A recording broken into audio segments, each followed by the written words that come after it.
గురుభ్యో నమః. శ్రీమాత్రే నమః. శ్రీ గణేశాయ నమః.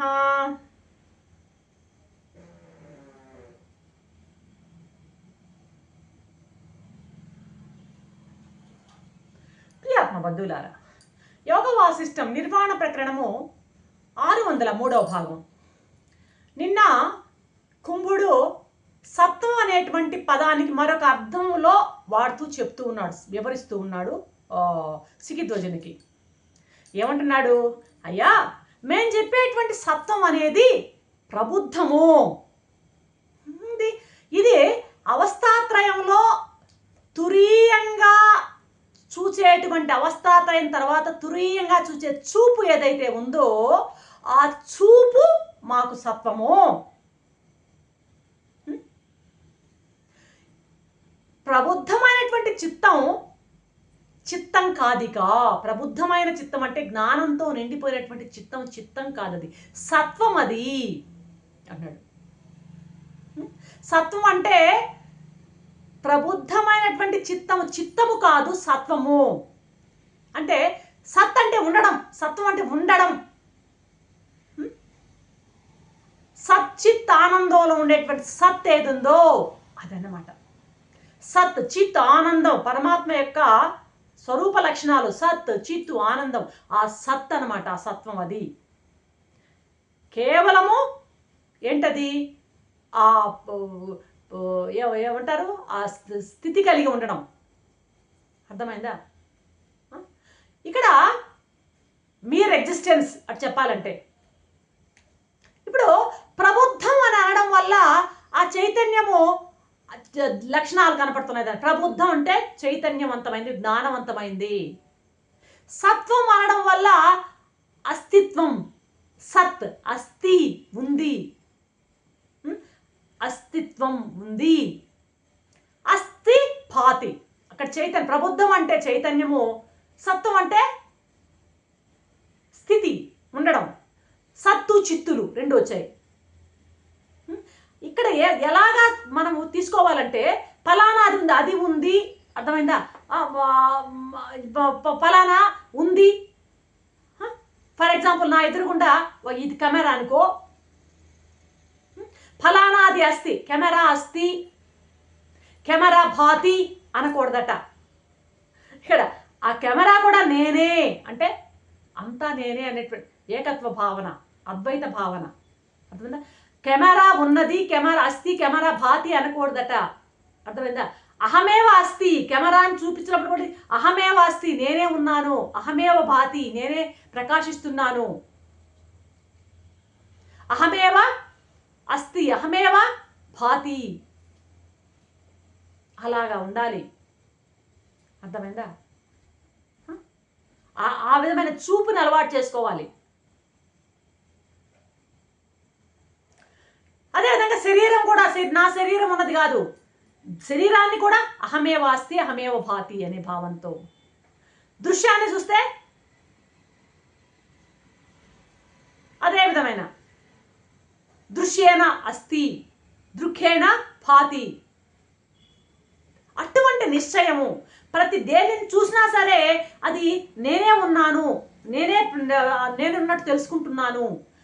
అస్థి భాతి, ప్రతి వస్తువుని కూడా అది అనేది భావం లేకుండా నేనే అన్నటువంటి ఆ యొక్క దృఢమైన నిశ్చయం నీకు ఏర్పడాలి. చెప్తున్నా విను. ఎవరికైతే ప్రబోధం లేదో వాడి మనసులో ఉంటాడయ్యా వాడు. మనసు రాజ్యం వెళ్తుంటుంది వాడికి. అప్రబుద్ధులు ఉండేది మనసులో అనట ఇక్కడ చెప్పడం కుంభుడు. అప్రబుద్ధులు అనేవాళ్ళు మనసులో ఉంటారు. ప్రబోధం కాని వాడు మనసులో ఉంటాడు, వాడు మనసు స్థాయిలో ఉంటాడు.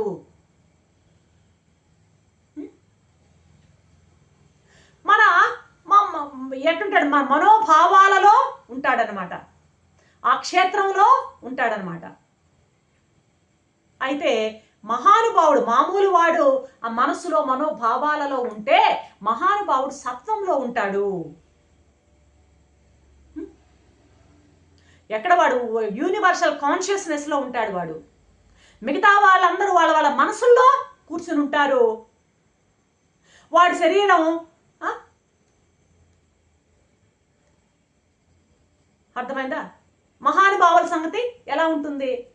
ఆ శరీరం ఏమన్నా జీవన్ముక్తుల సంగతి కదా వస్తుంది ఇప్పుడు. జీవన్ముక్తుడు ఎలా ఉంటాడు? శరీరం అతను నేలపై తిరుగుతూ ఉంటాడు, వ్యవహారం చేస్తున్నాడు. వాడు ఆత్మ చైతన్యం మాత్రం ఫలానా చోటు ఉందని చెప్పడానికి అతనికి ఇంకా అంతటా ఉంటాడనమాట. అతను అది పదార్థం అను, మోక్షం అను, అది ఏదన్నా సరే అది నీ స్వరూపమే గానే ఉంటుంది జీవన్ముక్తుడి విషయంలో. ఏదైతే మోక్షం అనుకుంటున్నా అది తన స్వరూపంగానే చూస్తుంటాడు. భిన్న భిన్నంగా కనపడదు అతనికి, చిత్ర విచిత్రంగా ఉండదు. అన్నీ కూడాను అతను ఆ సత్వంలో చేరిపోతాయన్నమాట. ప్రతిదీ అతనికి మొత్తం ఆభాస రూపంగా చూస్తుంటాడు. అంతా అతని వైభవంగానే చూస్తుంటాడు. మొత్తం నాదే, నా వైభవమే ఇదంతా అనేటువంటి అనుభవాన్ని పొందుతూ ఉంటాడు అనమాట. అలా ఎప్పుడూ అతను ఆ భావనలోనే వ్యవహారాన్ని చేస్తూ ఉంటాడు.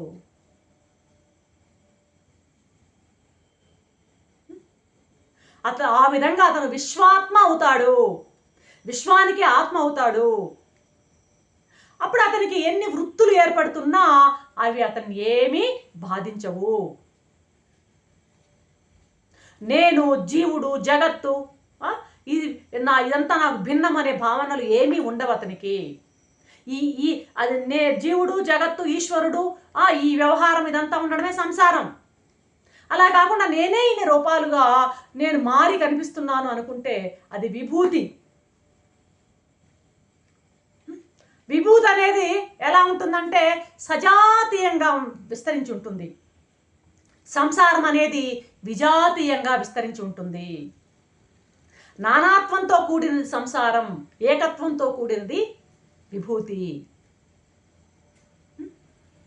నానా విజాతీయంగా విస్తరించి కనపడ్డమే సంసారం అయితే, నానాటివి అన్నీ కలిసి సజాతీయంగా విస్తరించి కనపడ్డం విభూతి. నా స్వరూపమే విస్తరించి కనబడుతోంది, అంత లోపల ఉన్న నా స్వరూపమే అంత ఇన్ని వివిధంగా ఇన్ని నామరూపాలు కనపడింది, అంతా కూడా నేనే అన్నటువంటి గట్టి స్థిర నిశ్చయం కలిగి ఉంటాడు జీవన్ముక్తుడు. కాబట్టి విశేషాన్ని విశేషంగా చూడకూడదయ్యా. మనసు ఎప్పుడు కూడా ఏం చేస్తుంటుందంటే దాన్ని పట్టుకో, దీన్ని పట్టుకో, ఇదే పని అనమాట. ఆ నామరూప జగత్తుపై విహరిస్తూ దీన్ని పట్టుకో, తాను పట్టుకో అని నేను ప్రేరేపిస్తూ ఉంటుంది. దాని మాట వినకు అంటూ ఆపుతున్నాడు కుంభుడు. రేపటి ఎపిసోడ్లో ఏం చెప్తాడో చూద్దాం. అంతవరకు సెలవు. సర్వం శ్రీరామచంద్ర శరణారవిందార్పణం. ఓం శాంతి.